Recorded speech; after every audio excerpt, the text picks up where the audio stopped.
అయితే కలిగి ఉండడం విశేషం.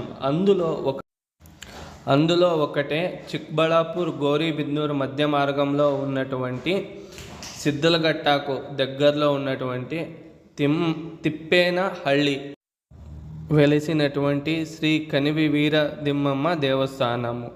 ఈమె కర్ణాటక భక్తులకు మరియు తెలంగాణ, ఆంధ్ర భక్తులకు కొంగు బంగారంగా ఉంటూ కోరిన కోరికలు తీర్చే దేవతగా కూడా పిలుస్తారు. ఈ దేవాలయానికి ముఖ్యంగా ముస్లిం సోదరులు కూడా వచ్చి ఆరాధించడం ఇక్కడ ప్రత్యేకత.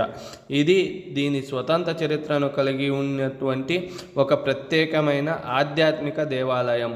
ఈ దేవాలయంలో ముఖ్యంగా మనకు అన్నదమ్ములు, తల్లి బిడ్డలు, అన్నదమ్ముల ఆప్యాయత, దత్తపుత్రుడిపై తల్లి ప్రేమ, ఈ విధంగా ఇక్కడ ఉన్నటువంటి జనాల యొక్క ప్రేమ ఆప్యాయత